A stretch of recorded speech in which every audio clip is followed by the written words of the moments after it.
Breaking news చూస్తున్నాం. ఎన్నికల code ముగిసిన అనంతరం తెలంగాణ మంత్రి మండలి భారీ అజెండాతో సమావేశం కాబోతోంది. ఈ నెల 21న సచివాలయం వేదికగా కేబినెట్ భేటీ జరగనుంది.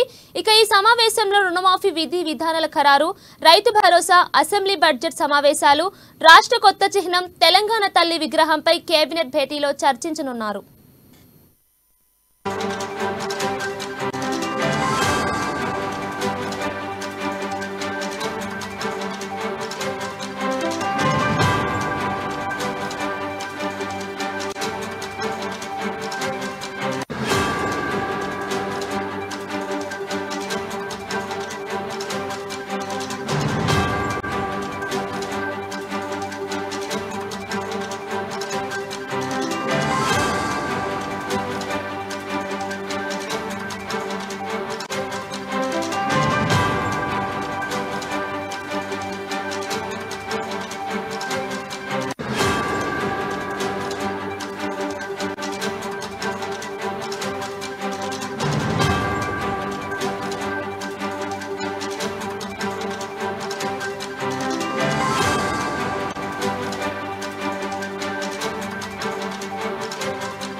బ్రేకింగ్ న్యూస్ చూస్తున్నాం. ఎన్నికల కోడ్ ముగిసిన అనంతరం తెలంగాణ మంత్రి మండలి భారీ అజెండాతో సమావేశం కాబోతోంది. ఈ నెల 21న సచివాలయం వేదికగా కేబినెట్ భేటీ జరగనుంది. ఇక ఈ సమావేశంలో రుణమాఫీ విధి విధానాల ఖరారు, రైతు భరోసా, అసెంబ్లీ బడ్జెట్ సమావేశాలు, రాష్ట్ర కొత్త చిహ్నం తెలంగాణ తల్లి విగ్రహంపై కేబినెట్ భేటీలో చర్చించనున్నారు. ఇక ఇదే అంశానికి సంబంధించి పూర్తి డీటెయిల్స్ మా ప్రతినిధి రాంబాబు అందిస్తారు. చెప్పండి రాంబాబు. ఎస్ కీర్తన, ఈ నెల 21న కేబినెట్ సమావేశం సచివాలయంలో జరగబోతున్నది. ఈ యొక్క సమావేశం ముఖ్యమంత్రి రేవంత్ రెడ్డి అధ్యక్షతన జరగనుంది. ముఖ్యంగా రుణమాఫీకి సంబంధించినటువంటి గతంలో ఎన్నికల హామీలో కాంగ్రెస్ పార్టీ ఇచ్చినటువంటి వాగ్దానం, అదేవిధంగా ప్రభుత్వం ఏర్పడ్డ తర్వాత కూడా రుణమాఫీ చేస్తామని చెప్పి ముఖ్యమంత్రి స్పష్టం చేయడం జరిగింది. 2 లక్షల రుణమాఫీని ఏకకాలంలో చేస్తామని చెప్పినటువంటి మాదిరిగానే ఇటు రుణమాఫీ చేస్తామని చెప్పేసి కాంగ్రెస్ పార్టీ అయితే ప్రకటిస్తూ వస్తూ ఉన్నది. ఇటు ప్రభుత్వం కూడా చెప్తా ఉన్నది.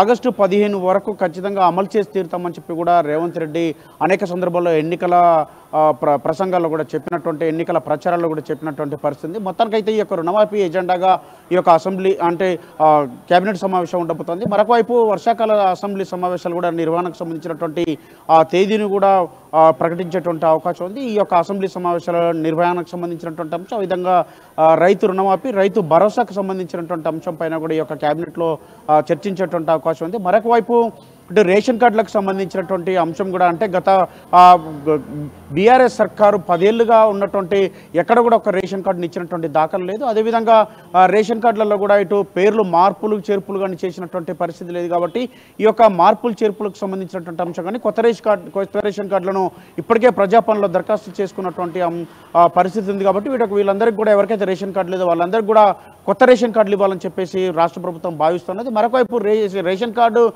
క్రైటీరియాగానే ఈ యొక్క పథకాలు, వివిధ పథకాలు కూడా లబ్ధిదారులను ఎంపిక చేసేటువంటి అవకాశం ఉంది. కాబట్టి కొత్త రేషన్ కార్డులు ఇవ్వాలని చెప్పేసి రాష్ట్ర ప్రభుత్వం భావిస్తున్నది. దీనిపైన కూడా కేబినెట్లో చర్చించేటువంటి అవకాశం ఉంది. మరొకవైపు పెన్షన్లు కూడా పెంచినటువంటి వికలాంగులకు కానీ, వృద్ధులకు కానీ, లేకపోతే విడోస్, వీళ్ళందరికీ కూడా పెన్షన్లు ఇస్తామని చెప్పడం జరిగింది. ఈ పెన్షన్లు కూడా పెంచినటువంటి కొత్త పెన్షన్ ప్రకారం ఇచ్చేటువంటి అవకాశం కూడా కనపడుతుంది. దీనిపైన కూడా ఈ కేబినెట్లో భేటీ అయ్యేటువంటి అవకాశం ఉంది. ప్రధానంగా రైతు రుణమాఫీకి సంబంధించి 30,000 కోట్ల రూపాయల అవసరం కానున్నది. అదేవిధంగా రైతు భరోసాకు సంబంధించి కూడా 7,000 కోట్ల రూపాయల అవసరం ఉంది. కాబట్టి వీటికి సంబంధించినటువంటి దానిపైన ఈ నిధుల సమీకరణకు సంబంధించినటువంటి అంశం కూడా చర్చించడమే కాకుండా ఒక ఆర్థిక క్రమశిక్షణ పైన కూడా చర్చించి రాష్ట్ర ఆర్థిక వ్యవస్థకు సంబంధించినటువంటి అనేక అంశాలు, కీలక అంశాలపైన కూడా చర్చించేటువంటి అవకాశం ఉంది. మరొక వైపు అసెంబ్లీ సమావేశాల్లో దానికి సంబంధించినటువంటి వర్షాకాల అసెంబ్లీ సమావేశాల్లో వివిధ అంశాలపైన చర్చించేటువంటి దానిపైన కూడా ఈ యొక్క క్యాబినెట్లో మంత్రులతో చర్చించిన తర్వాత దీనిపైన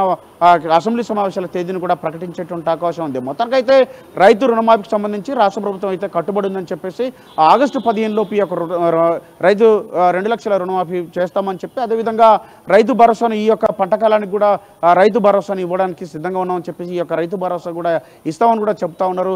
అదేవిధంగా విద్య, వైద్యం, ఈ వ్యవసాయానికి సంబంధించినటువంటి ఈ అంశాలకు సంబంధించినటువంటి రాష్ట్ర ప్రభుత్వం ఎక్కడ కూడా తగ్గేది లేదని చెప్పి ఈ అంశాలపైన ఈ 3 అంశాల ప్రాతిపదికన అంటే ప్రధాన అంశాలుగా ముందుకెళ్తామని చెప్పి కూడా ముఖ్యమంత్రి స్పష్టం చేసినటువంటి నేపథ్యంలో ఇప్పటికే స్కూల్స్ ప్రారంభమైనాయి. ఈ యొక్క స్కూల్ ఎడ్యుకేషన్ కానీ లేకపోతే కాలేజ్ ఎడ్యుకేషన్ సంబంధించినటువంటి అనేక అంశాలు కానీ లేకపోతే వ్యవసాయం కూడా ఇప్పుడు పంటకాలం ప్రారంభమైంది కాబట్టి రైతులకు రైతు భరోసా సంబంధించినటువంటి వివిధ రైతులకు పంటకు సంబంధించినటువంటి అనేక సూచనలు, సలహాలకు సంబంధించినటువంటి విత్తనాలు కానీ లేకపోతే తదితర అంశాలపైన కూడా రాష్ట్ర ప్రభుత్వం సీరియస్గా ఉన్నది. వీటన్నిటిపైన కూడా ఒక పకడ్బందీ వ్యూహంతో ముందుకెళ్తా ఉంది. కాబట్టి ఈ యొక్క ప్రధానంగా ఈ అంశాలతోటి ఎజెండాగా ఈ యొక్క కేబినెట్ భేటీ అయ్యేటువంటి అవకాశం ఉంది. కేబినెట్లో వీటన్నిటిని చర్చించడమే కాకుండా ప్రధానంగా రాష్ట్రంలో ఇప్పటికే గత ప్రభుత్వం చేసినటువంటి అప్పులకు సంబంధించినటువంటి అనేక ఇప్పుడు వడ్డీలకు చెల్లించుకుంటూ వస్తూ ఉన్నారు. కాబట్టి ఈ వడ్డీలకు సంబంధించినటువంటి అంశం పైన రాష్ట్ర ప్రజలకు కూడా తెలవాల్సినటువంటి అవసరం ఉందని చెప్పేసి గత ప్రభుత్వం చేసినటువంటి